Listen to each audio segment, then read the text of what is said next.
और शास्त्रों का स्वाध्याय करो और गलत आचरणों से बचते रहो, तभी आप पवित्र अध्यात्म में चल पाओगे। गलत आचरण करोगे तो फिर ज्ञान तो रावण को भी है, ज्ञान तो हिरण्यकश्यप को भी है। जब हिरण्याक्ष मारा गया तब देखो अपने परिवार को कितना बढ़िया ज्ञान दे रहा है। हिरण्याक्ष वध के बाद जब हिरण्यकश्यप उपदेश करता है अपने पूरे परिवार को, तो देख लो इतना बढ़िया उपदेश करता है जिसे कोई ब्रह्मज्ञानी महापुरुष उपदेश कर रहा हो, और स्वयं भगवान से द्रोह कर रहा है, ये है उसका ज्ञान। स्वयं भगवत भक्त अपने बेटे से द्रोह कर रहा है, ये है उसका ज्ञान। और ज्ञान उपदेश कर रहा है पूरे ब्रह्म स्वरूप होकर के। कंस को ज्ञान नहीं है क्या? इतना सुंदर उपदेश कर रहा है जब वसुदेव देवकी के चरण पकड़कर बाद में, तो बड़ा बढ़िया उपदेश कर रहा है। तो ज्ञान तो सबको है, लेकिन वो वाचिक अध्यात्म ज्ञान हो जाए। ज्ञान स्वयं के लिए है, काम क्रोध आदि पर विजय प्राप्त करके और भगवत स्वरूप में स्थित हो जाने के लिए ज्ञान है। जब स्वयं विषय त्यागी, स्वयं भगवत भजन परायण, स्वयं आत्मज्ञान, फिर वो जब किसी को आत्मज्ञान देता है तब उस पर प्रभाव पड़ता है। तो इसीलिए उपदेश जो हम शास्त्रों के पढ़ते हैं या संतों से सुनते हैं, ये लाभ हमें तभी देंगे जब गलत आचरणों का त्याग कर हम भजन में लगे।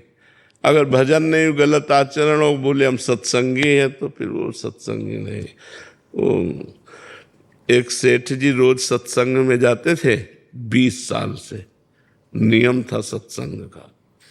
तो 2-3 दिन के लिए कहीं रिश्तेदारी जाना था, तो लड़के से कहा हमारा नियम न टूटे, तुम सत्संग चले जाओ।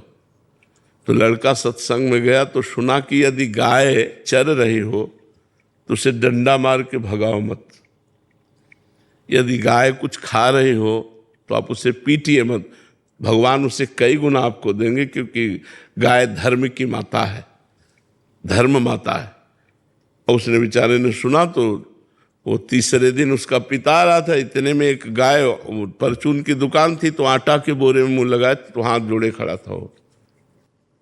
उसने आया और अंधा है, गाय खा रही आटा। बोले सत्संग में कहा था कि गाय यदि खा रही हो तो मारे। बोले 20 साल से सुन रहा हूं, तुझे 2 दिन में सत्संग, 20 साल से सुन रहा हूं।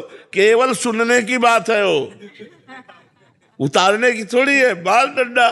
तो ये वो नया पवित्र हृदय उसने स्वीकार। सत्संग में 2 दिन में उसका बदलाव हो गया, और उसका 20 साल में बदलाव नहीं हुआ, क्योंकि वो इसलिए केवल जाता है कि मैं सत्संगी हूँ और 20 साल से सत्संग सुन रहा हूँ। तो ऐसे सत्संग श्रवण से, ऐसे शास्त्र स्वाध्याय से लाभ प्राप्त नहीं होता, उसको आचरण में उतारा जाए, जो सुना उस पर चला जाए, तो ये ज्ञान टिकाऊ हो जाए।